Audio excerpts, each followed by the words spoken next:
Good morning, ladies and gentlemen. Day Thursday, March the 7th, 2024. We are just one day before the trade deadline, and today we're kicking off with Joel Edmundson being traded from the Washington Capitals to the Toronto Maple Leafs for a third and a fifth round pick. We're going to break it down. Where do those picks come from? What year are they in? This is big for the Toronto Maple Leafs, getting that left-handed defenseman that they really needed. Lyubushkin, I don't think he was ever going to be the full solution.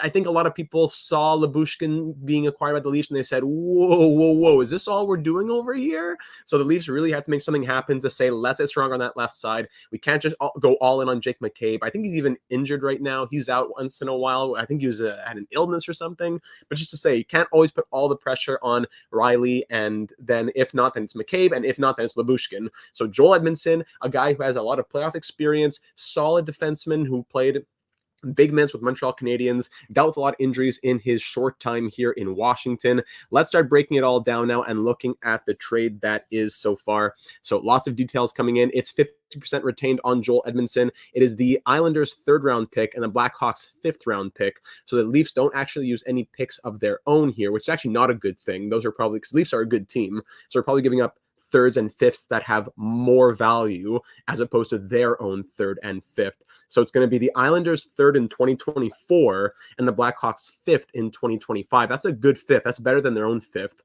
And this is their only third they have as well.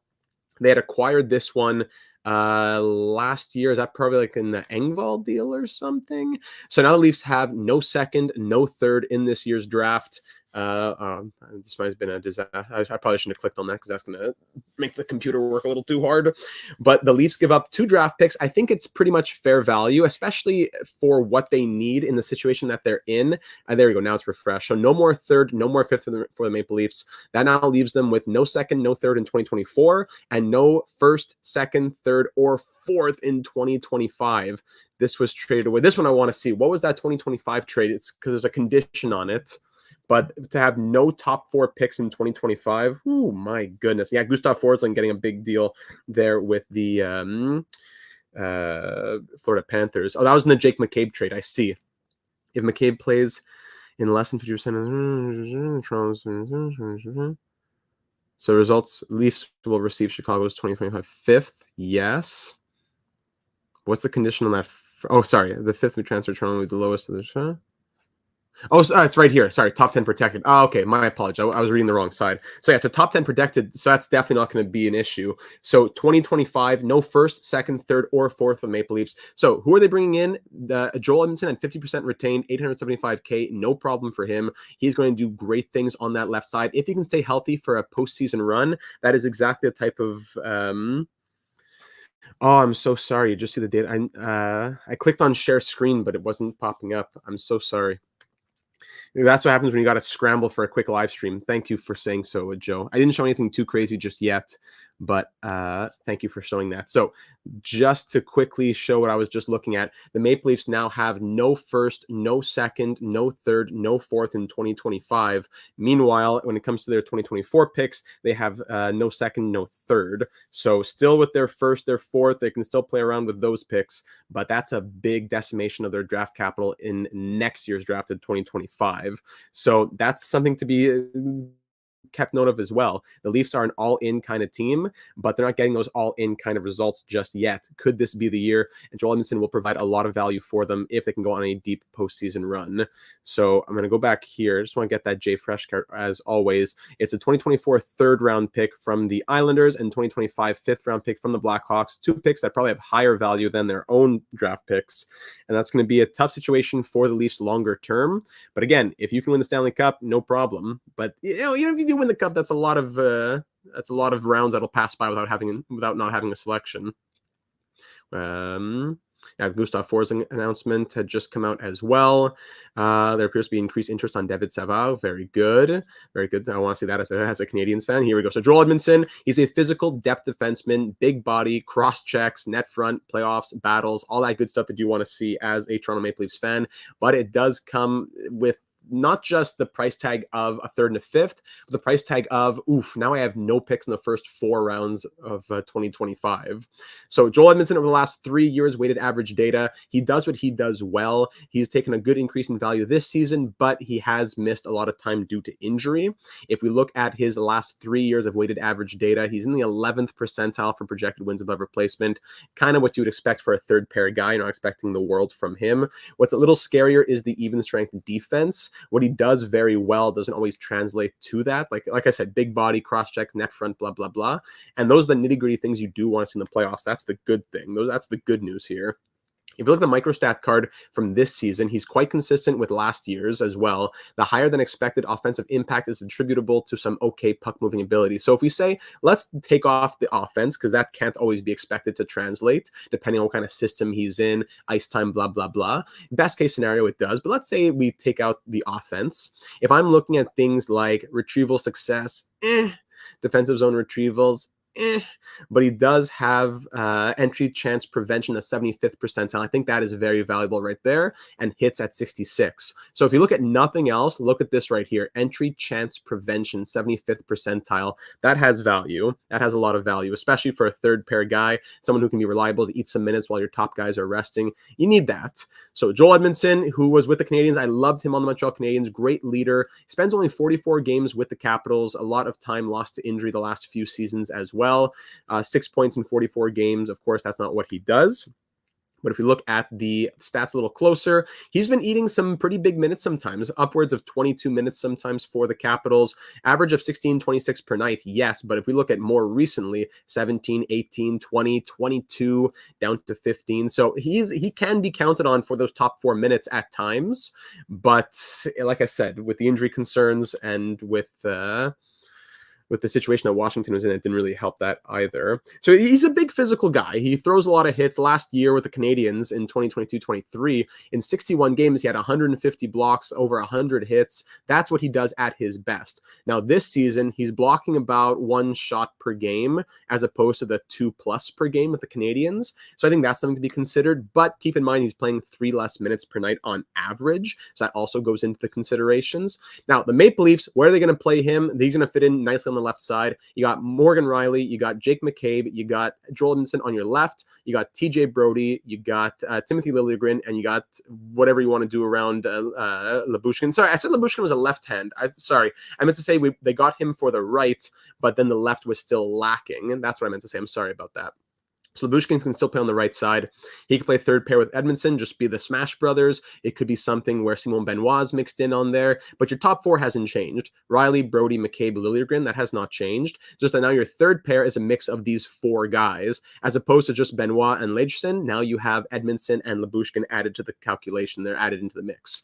Now, looking at the Washington Capitals end here, they sold an Anthony Mantha. They sold an Joel Edmundson. I'm not sure if they have much else to sell on. Maybe Max Pacioretty if he wants to waive his no movement clause. But they get to recoup some more value here, no problem. They add another third in this year's draft. They add a fifth in next year's draft. So this year, first, second, 3 thirds. Next year, first, 3 seconds, third, fourth, 2 fifths. That's good for the Washington Capitals, especially as a team that's not necessarily saying that we're done here. They still have veterans that they have to do right by. They're kind of in a sticky situation where you have Ovechkin for 2 more years, Wilson on his big extension, Dylan Strome extended long term, couple more years of John Carlson, couple more years of Nick Jensen, still a few more years of Darcy Kemper, a few more years, 1 more year of TJ Oshie. So you got to think that the Capitals try to do something next year, not just throw in the towel. And if you're going to have UFAs walk, you might as well get value for them now, and then you can use those draft picks either look towards the future or use them in other trades. I don't think the Capitals are necessarily laying down and just saying it's over. I think they evidenced that by making the big Rasmus Sandin pickup last season as well. So that's how it looks in the draft pick situation. Again, if you're just joining us, Joel Edmundson, looking at him as a player acquired by the Maple Leafs from the Capitals for a third from the Islanders in 2024 and a fifth from the Blackhawks in 2025. Now essentially leaving the Maple Leafs very desolate here, devastated with no draft picks until round number 5 in 2025. No second, no third in 2024. They still have their firsts, 2 of their next 3 first-round picks, but no second-round picks in the next 3 years. Only 1 out of 3 third-round picks in the next 3 years. It's getting dicey. It's getting dicey. And the Leafs aren't going towards a rebuild anytime soon. But, John Tavares is getting older. How is Bertuzzi sticking around? Is Domi sticking around? You got to think that at a certain point, maybe not now. I'm not saying the Leafs have to start thinking about the rebuild, not at all. But at a certain point, you got to think, okay, let's make sure we have prospects in our system. So when the day does come in whatever 5-6 years that Marner and Nylander and everyone's getting tired, when that day does come, the guys I drafted in 2025 are ready for 2029, for 2030, etc. So again, I'm not trying to sound the alarm bells on the Toronto Maple Leafs, not at all. But at a certain point, you do have to say, okay, we can't always keep going all in, unless they're getting the results. The Penguins can now go into their rebuild. The most painful rebuild is ahead for the Penguins, but they can say, hey, look at the rings we have in our hand, right? So again, Joel Edmundson, he is a physical depth defenseman, big body, lots of net front playoff battles. As a Canadiens fan, I loved having him here when we went on our run to the Stanley Cup final. Now, is he still that same player, a couple of years older, a bit more worn down by injuries? I'm not going to say he's exactly that same guy, but he still plays the same style. He's playing less minutes, but still playing the same style. His value has increased this season in the 40-some games that he's played, third pair minutes. He is not at the absolute bottom for these things, but I do see that he's a bit low for these percentiles in the last 3 years of weighted average data. The better way to look at things would be to see the microstat card for this year, where you see that he's quite consistent from last year's numbers, and the offense a little bit higher than you would think. So if you take out the chance assists, take out the neutral zone shot assists, what you really want to see as a Leafs fan saying, can this guy play a solid 13, 14 minutes for me?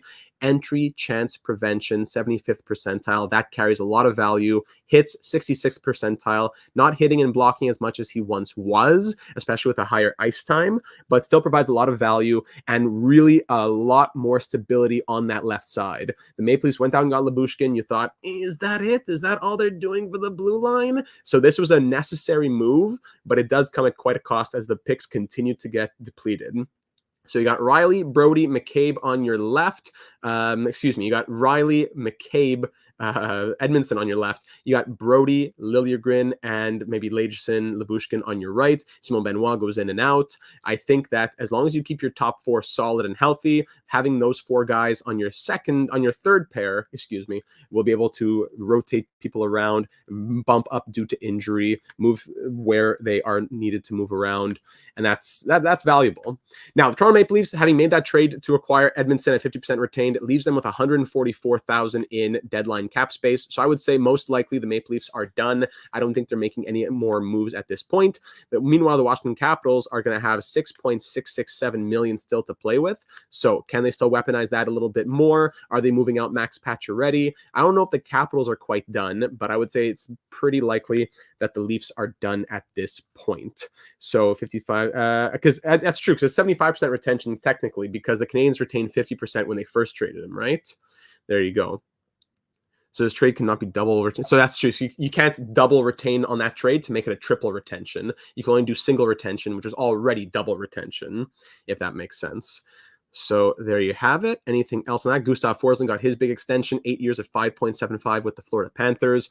Ladies and gentlemen, many more trades to come today and even tomorrow. Jake Gensel, Pavel Buchnevich, who knows, Jacob Markstrom, lots of other rumors that are flying around the NHL right now. Make sure that you are subscribed to always get any breaking news as it happens. Put those notifications on as well. Leave a like if you enjoyed, and of course, leave a comment down here. Even join our Discord server where we're breaking news and talking hockey. What do you think about this trade? If you're a Leafs fan, if you're a Caps fan, if you're just a hockey fan, what do you think about this deal? Was it the right move? The value, I think, is fair, especially with the retention and all that. Third and a fifth makes sense. I think that's a good deal for the Maple Leafs, but it continues to deplete their draft picks, and you got to think that they really have to show the results ASAP. How many teams have retention slots left? I'd have to do a quick research on that. Yeah, the Data 782 Hall of Fame induction ceremony is going to get pushed probably by like an hour because I had to stop to do this, but it will be coming up later this afternoon. Golden Gamer saying, McCabe and Benoit have been really great together. That's true. Brody and Liljegren have been decent together. Then Riley with Lyubushkin. I could see Edmundson playing with Riley. Interesting. Edmundson could play that right side, I do believe. And here you go. I want Colton Parayko. I know the Leafs would have wanted Colton Parayko probably, but when it came to the value, they didn't have much to play with already. That third and the fifth hurts their stockpile of draft picks. So we'll see what they can do. I don't think they can do anything else really with 144,000 left in their salary cap space, but we will see. So ladies and gentlemen, thank you for joining me for this first DataCast breaking news going into interesting. I could see them replacing Brody with Parayko, maybe a longer term thing, but at this deadline, I don't think so because it's just too difficult to swing with the money right now. But anything that can be possible sometimes. Thank you for joining me for this DataCast, ladies and gentlemen. We'll be back with breaking news as it happens throughout the day. Live trade deadline coverage tomorrow as well. So make sure you're subscribed for all of that. Leave a like if you enjoyed and leave a comment with your thoughts on the deal. I'm sure we'll be back very soon with our next live stream. You won't want to miss it. Thanks for being here. Joel Edmundson to the Toronto Maple Leafs. It definitely strengthens their blue line, which is what they needed. Now we'll see, does a playoff performer like Joel Edmundson stay healthy and do what he does in the playoffs for Toronto? Thanks, everybody, and we'll talk soon.